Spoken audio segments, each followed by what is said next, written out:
আসসালামু আলাইকুম বন্ধুরা, আজকে তোমাদের জন্য নিয়ে আসছি একটা কুচি সালোয়ার। কুচি সালোয়ার বলতে কোমরে যে কুচি থাকে সেই কুচি সালোয়ার। প্রথমত আমি এখানে 2.25 গজ কাপড় নিয়েছি। তারপরে আমি কোমরে দেখো আমার 8 ইঞ্চি কাপড় জোড়া লাগবে। আমি 8 ইঞ্চি 2 ইঞ্চি এলাস্টিকে 6 ইঞ্চি থাকবে আমার মাপ। সেইখানে আমি আগে উপরের মাপটা রেখে আমি লম্বা 35 ইঞ্চি কাপড়টা নিব। মাপ থাকবে 35 ইঞ্চিতে আমি একটা দাগ দিয়ে নিচ্ছি। তারপরে নিচে আমি 2 ইঞ্চি বাড়িয়ে নিচ্ছি। আমার হাইয়ের দাগ হচ্ছে গিয়ে তোমার 9 ইঞ্চি। 9 ইঞ্চিতে আমি একটা দাগ দিয়ে নিচ্ছি। স্কেলের সাহায্যে আমি দাগটা দিয়ে নিতেছি দেখো। তারপরে হচ্ছে আমি পায়ের মুহুরির মাপটা নিয়ে নিচ্ছি। পায়ের 6 ইঞ্চি, সাথে আমি 1 ইঞ্চি বাড়িয়ে নিছি। এখন আমি শেপটা দিয়ে নিব। আমি স্কেলের সাহায্যে খুব সুন্দর করে দাগটা টেনে নিব। দাগটা টেনে নেওয়ার পরে আমি এখন একই মাপে আগে আমি কাটিংটা করে নেব। কাটিংটা করে নেওয়ার পরে আমি তোমাদেরকে কুচির কোমরে যে জোড়ার কাপড়টা, সেই কাপড়টা আমি তোমাদেরকে কেটে দেখাবো। আমি একটু মাপের ওইখানে আমি একটু হালকা কেঁচা দিয়ে নিচ্ছি। এখন আমি কাপড়টা বাঁকা আছে, কাপড়টা সোজা করে নিতেছি। এখন আমি কাপড়টা কাটার পরে সুন্দর করে ভাঁজ দিয়ে রাখবো। তারপরে এখন আমি কোমরের কাপড়টা মাপ দেব, মাপ দিয়ে কেটে নিব। দেখো আমার 4.5 ইঞ্চি করে আছে, আমার 8 ইঞ্চি কাপড় লাগবে, সমস্যা নেই। আমি এখন এই দাগটা টেনে নিয়ে আমি কাপড়টা কেটে নেব। এটা হচ্ছে আমার কোমরের কাপড়। কোমরের কাপড় আমি এখানে বন্ধুরা 17 ইঞ্চি কাপড় আছে।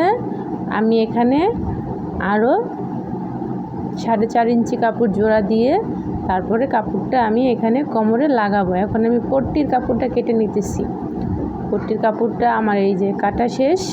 দেখো পট্টির কাপড়টা কেটে নিয়ে বন্ধুরা, ভিডিওটি ভালো লাগলে অবশ্যই কিন্তু সাবস্ক্রাইব করতে ভুলবা না। একটা লাইক কমেন্ট অবশ্যই করবা, যাতে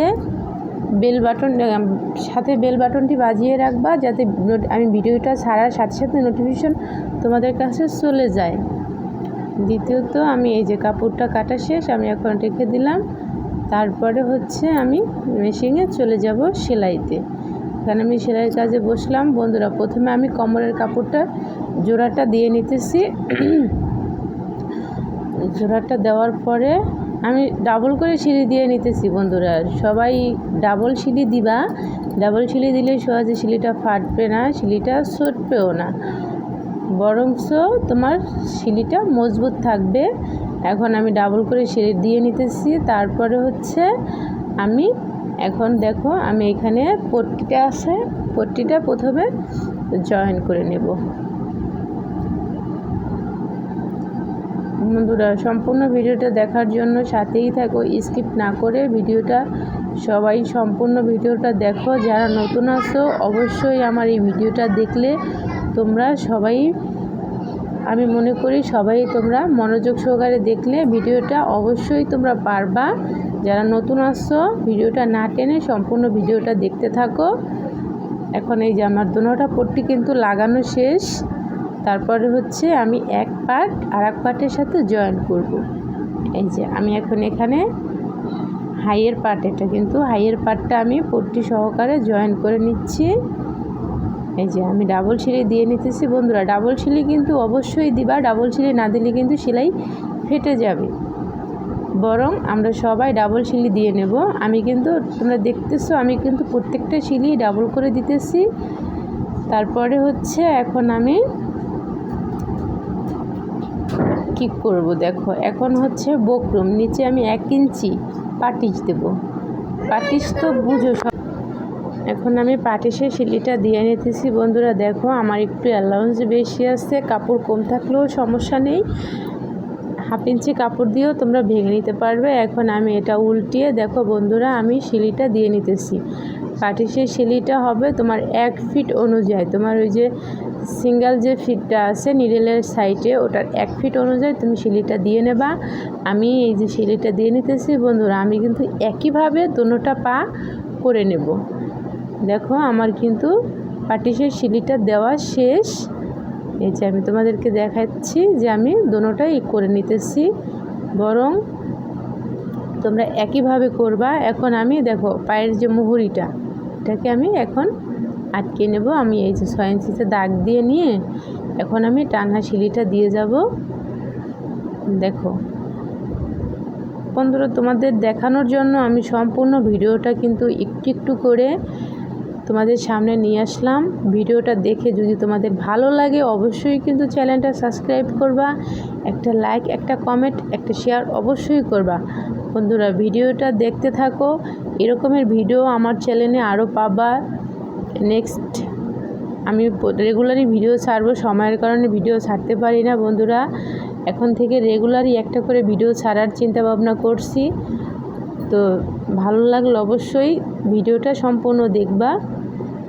এখন আমি এই যে কেটে সমান করে নিতেছি। এখন আমার কিন্তু এলাস্টিক লাগানো এখনও বাকি আছে, কোমরের কুচি দেওয়া বাকি আছে।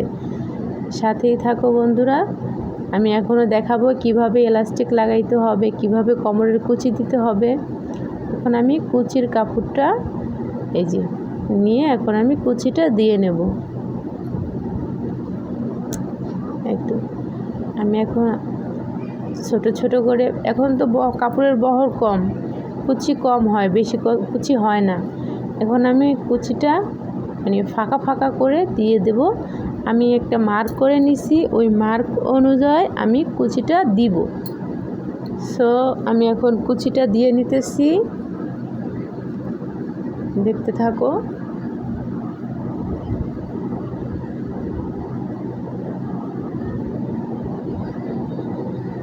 কুচিটা প্রায় আমার কাছাকাছি চলে আসছে। কুচিটা দেওয়া হলে আমি তোমাদেরকে ইলাস্টিকটা লাগিয়ে দেখাবো। ইলাস্টিকটা লাগানোর পরে আমার পুরো সালোয়ারটা কমপ্লিট।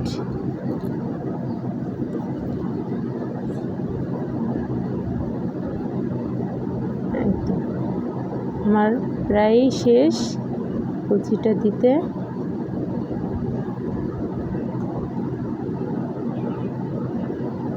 এই তো আমার কুচিটা দেওয়া শেষ বন্ধুরা। এখন কিন্তু আমি ইলাস্টিকের জন্য একটা চিকন বটা দিয়ে মানে ভাঙা দিয়ে সিলি দিয়ে নিচ্ছি। এই সিলিটা দিয়ে নিলে তোমার যে সুতা বের হয় ওই সুতাটা বের হবে না। অনেকে দেখবা এক ভাঙা এলাস্টিক কেউ লাগায় না, অনেকে যারা না পারে ওরা লাগায়, সুতা বের হয়। এখন আমি এটার জন্য আমার 22 ইঞ্চি মানে 11 মানে 2 ভাগ করলে আমার 11 আসে। আমি মানে লম্বা ভাঁজে 22 ইঞ্চি, আমি ডাবল ভাঁজ দিলে 11 ইঞ্চি। 11 ইঞ্চি এলাস্টিকটা কেটে আমি এখন টাক দিয়ে নিয়ে এখন আমি এলাস্টিকটা বসিয়ে এখানে সিলি দিয়ে নিতেছি। দেখো এখন আমি এলাস্টিকটা লাগানো শুরু করে দিছি বন্ধুরা। দেখো এলাস্টিকের পরে উপরে কিন্তু সিলি পড়বে না, এলাস্টিকটা টেনে টেনে এইভাবে করে এলাস্টিকটা সুন্দর করে ঘুরিয়ে ঘুরিয়ে লাগিয়ে নিতে হবে। তারপরে দেখো আমি এলাস্টিকের উপরে কিন্তু আমার কোনো সিলি পড়ে নাই বন্ধুরা। এলাস্টিকের উপরে যদি সিলি পড়ে তাহলে কিন্তু হবে না। এখন দেখো এলাস্টিকটা সুন্দর করে ঘুরিয়ে নিতে হবে, সমান করে নিতে হবে। এখন আমি মাঝ বরাবর একটা সিলি দিয়ে নেব। কেউ একটা সিলি দেয়, কেউ 2টা সিলি নেয়। এটা যেহেতু আমার, এর জন্য আমি ডাবল সিলি দিলাম না, সিঙ্গেল সিলি দিয়ে নিলাম। আজকের ভিডিওটা এই পর্যন্তই। আল্লাহ হাফেজ, সবাই ভালো থাকবেন, সুস্থ থাকবেন, আমার জন্য